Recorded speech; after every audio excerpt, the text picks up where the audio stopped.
पूजा घर में रखा। एक लौटा जल पैसों को राख बना देगा। दोस्तों, आज हम बात करेंगे कि मंदिर में रखा हुआ लौटा जल क्यों इतना महत्वपूर्ण है और उसे किस सही तरीके से उपयोग में लाना चाहिए। साथ ही हम यह भी जानेंगे कि मंदिर में लौटा किस धातु का होना चाहिए, क्या पीतल, तांबा या कुछ और। कई लोग इस बारे में अनजाने में गलतियां कर देते हैं और बाद में उन्हें पछताना पड़ता है। इस वीडियो में हम आपको बताएंगे कि इन गलतियों से कैसे बचें, क्योंकि इससे नुकसान हो सकता है। मंदिर में एक लोटा जल हमेशा सही तरीके से रखना चाहिए। अब बात करते हैं घर के दीपक की। क्या आपको तांबे, लोहे, पीतल, कांसे, स्टील या मिट्टी का दीपक रखना चाहिए?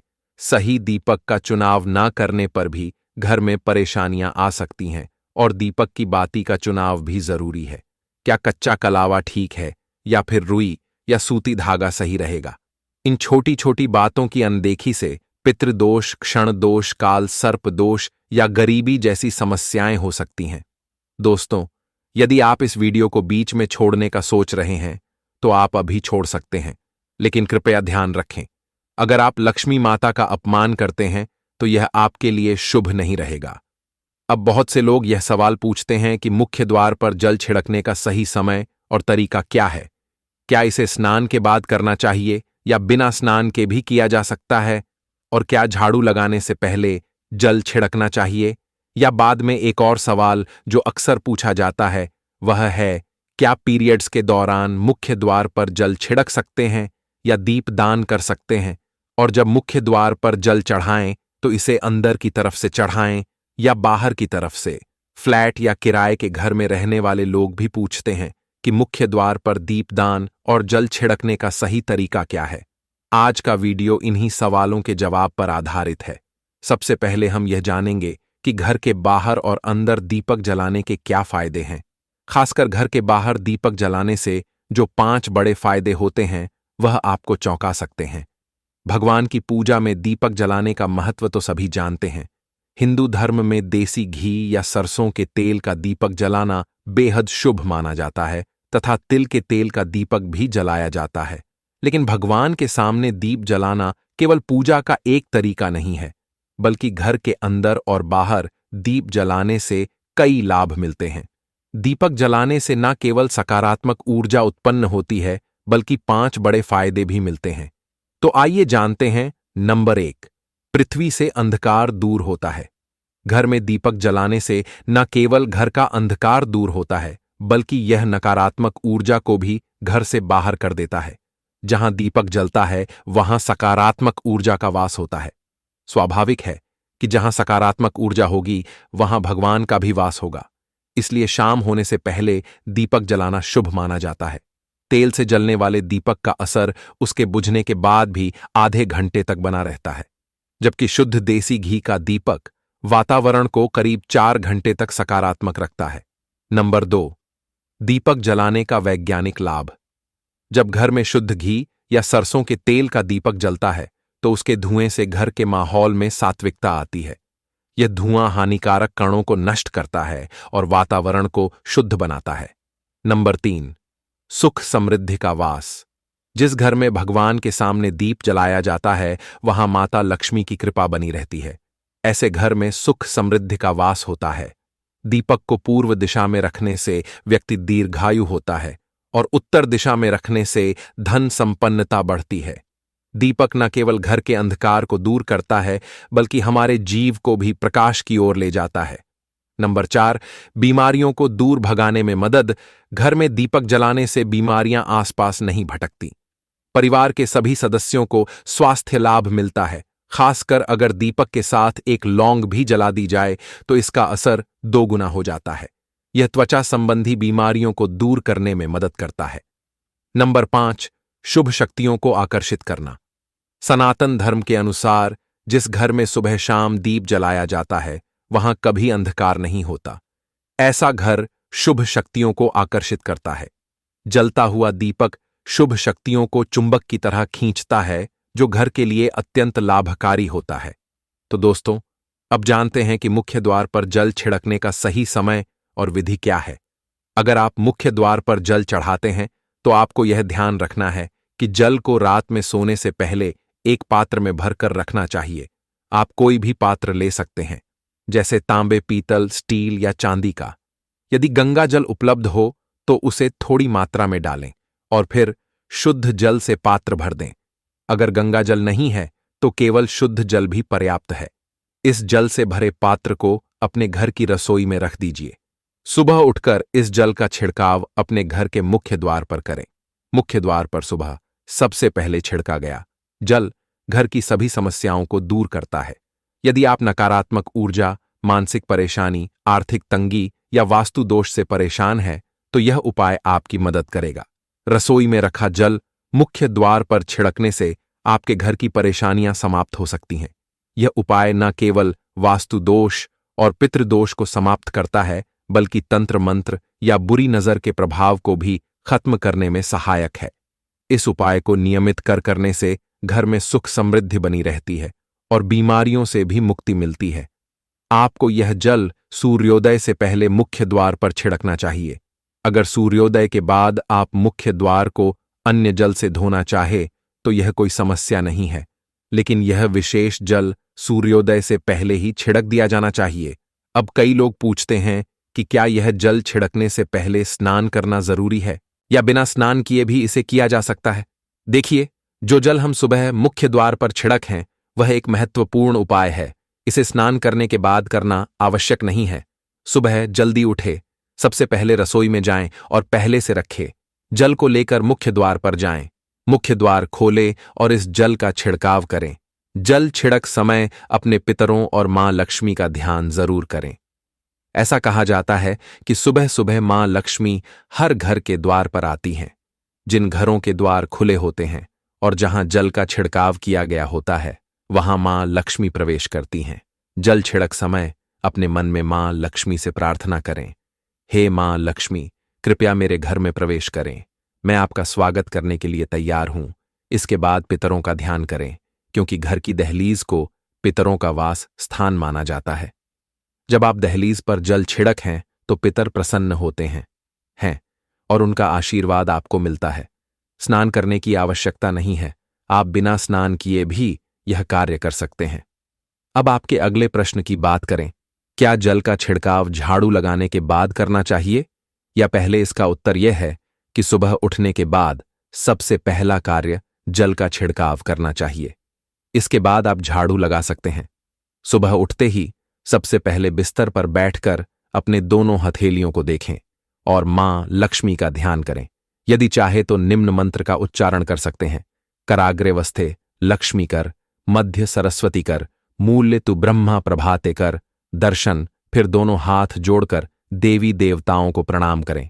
इसके बाद हाथ से धरती को स्पर्श कर प्रणाम करें और धीरे से अपना दाहिना पांव जमीन पर रखें। फिर रसोई में जाकर जल लें और मुख्य द्वार पर जल छिड़क समय मां लक्ष्मी और पिता का ध्यान अवश्य करें। उसके बाद आप अपने घर के अंदर आकर अपनी दिनचर्या जैसे झाड़ू लगाना, स्नान करना आदि कर सकते हैं। अब कुछ लोगों का यह सवाल होता है कि क्या जल छिड़कने के बाद मुख्य द्वार की सफाई की जा सकती है? तो हां, आप ऐसा कर सकते हैं। पहले रसोई में रखा जल मुख्य द्वार पर छिड़क दें। इसके बाद अतिरिक्त पानी लेकर मुख्य द्वार की अच्छे से सफाई झाड़ू या पानी से कर सकते हैं। कुछ लोग पूछते हैं कि अगर वे फ्लैट या किराए के एक कमरे में रहते हैं तो जल का छिड़काव और दीपदान कहां करें? तो इसका उत्तर यह है कि आप जहां रहते हैं वहां के मुख्य द्वार को ही मानें। मतलब जिस दरवाजे पर आपका नाम लिखा हो या नेम प्लेट लगी हो, वहीं जल छिड़क और दीपदान करें। अगर आपके पास एक ही कमरा है तो कमरे के दरवाजे को मुख्य द्वार मानें और वहीं पर यह उपाय करें। अब अगला सवाल यह है कि क्या पीरियड्स के दौरान मुख्य द्वार पर जल छिड़का जा सकता है और दीपदान किया जा सकता है? जल छिड़कने के लिए पीरियड्स का कोई असर नहीं होता। आप जल छिड़क सकती हैं, लेकिन दीपदान कार्मिक पूजा में आता है जो बिना शुद्धता के नहीं किया जा सकता। इसका मतलब यह है कि पीरियड्स समाप्त होने के बाद ही दीपदान करें। इसके अलावा कुछ लोग पूछते हैं कि मंदिर में जल रखना जरूरी है या नहीं और रखा हुआ जल क्या करना चाहिए। तो शास्त्रों के अनुसार घर के मंदिर में एक लोटा जल रखना बहुत जरूरी है। जल ऊर्जा को संचित करता है। जब आप पूजा करते हैं, मंत्र जपते हैं या भगवान से प्रार्थना करते हैं तो इन सभी की ऊर्जा उस जल में समाहित हो जाती है। यही कारण है कि मंदिर में जल रखना आवश्यक है। सुबह की पूजा के दौरान 1 लोटा जल मंदिर में रखें और दीपक जलाएं। यह अग्नि और जल के संतुलन का प्रतीक है। पूजा के बाद इस जल का उपयोग शुभ कार्यों में करें, जैसे पौधों में डालना या घर में छिड़काव करना। यह सकारात्मक ऊर्जा को बढ़ाता है।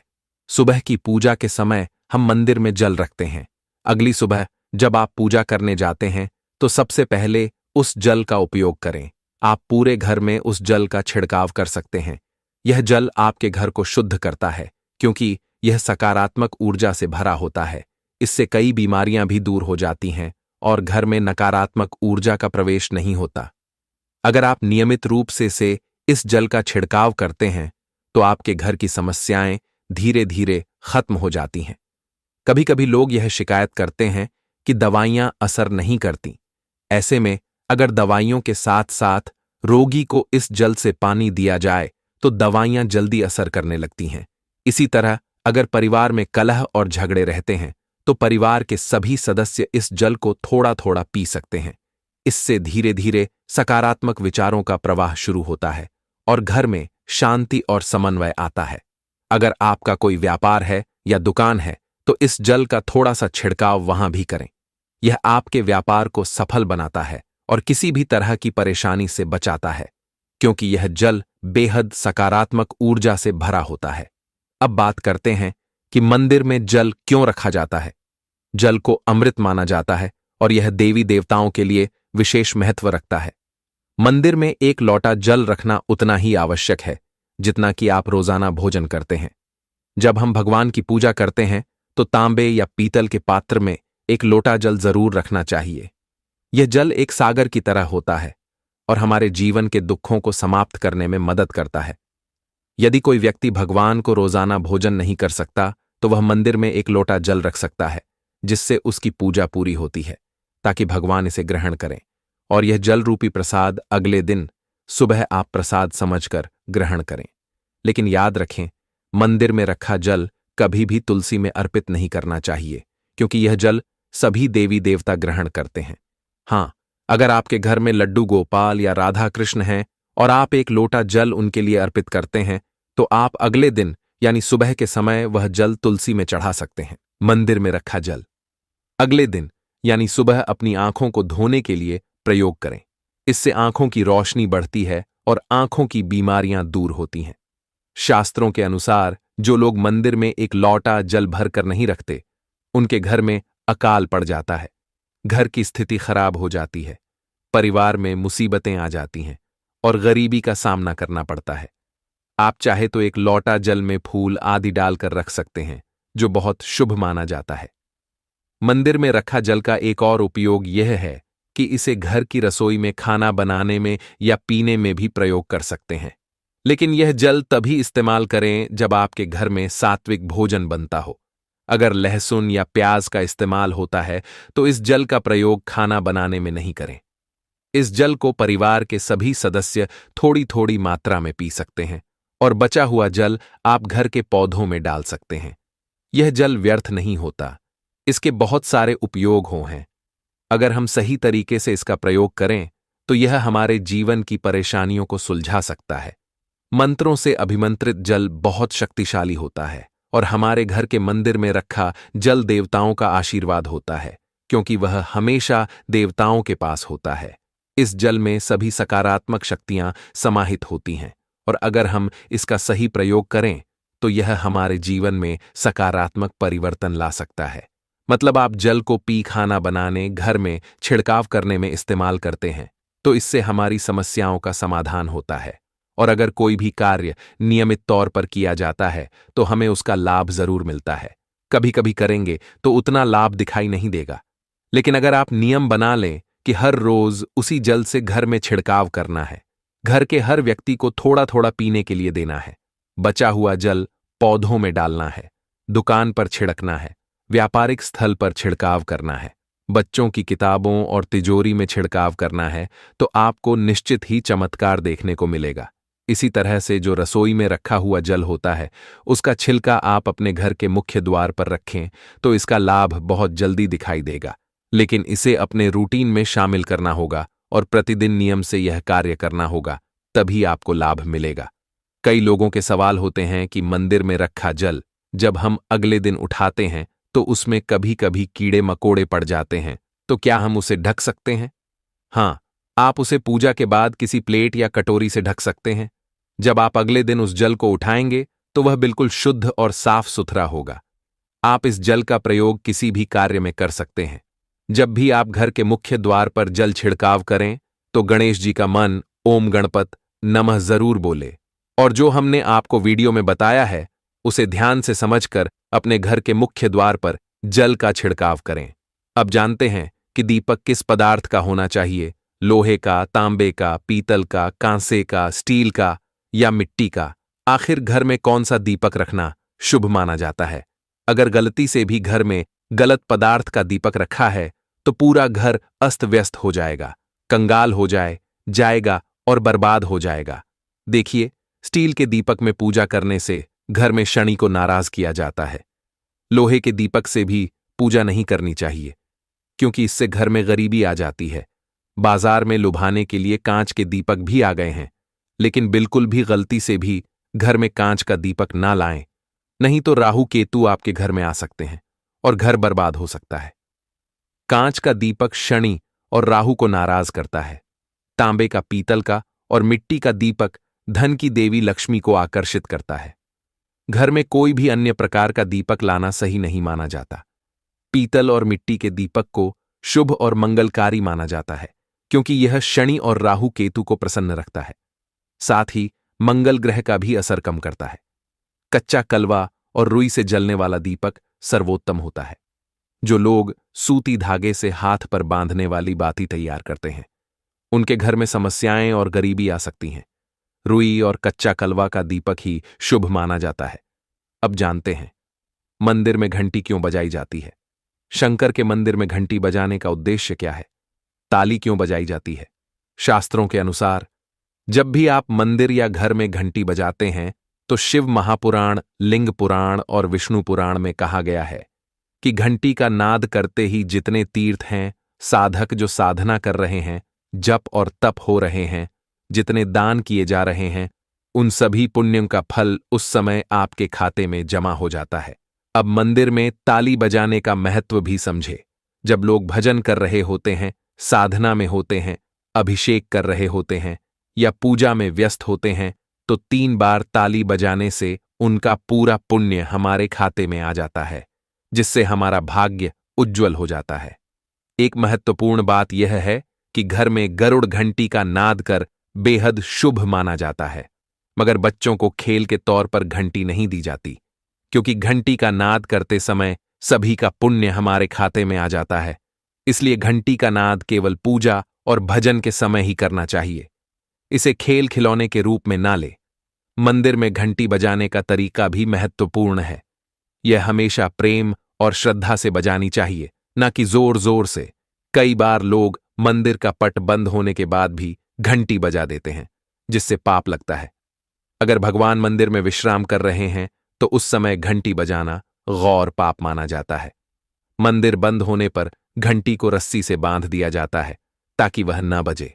घंटी बजाने का सबसे शुभ समय सुबह 4 से लेकर 11 बजे तक होता है, क्योंकि यह समय अत्यंत मंगलकारी होता है।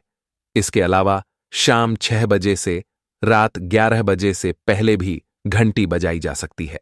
रात 12 बजे के बाद मंदिर के पट बंद कर दिए जाते हैं और देवी देवता विश्राम करते हैं।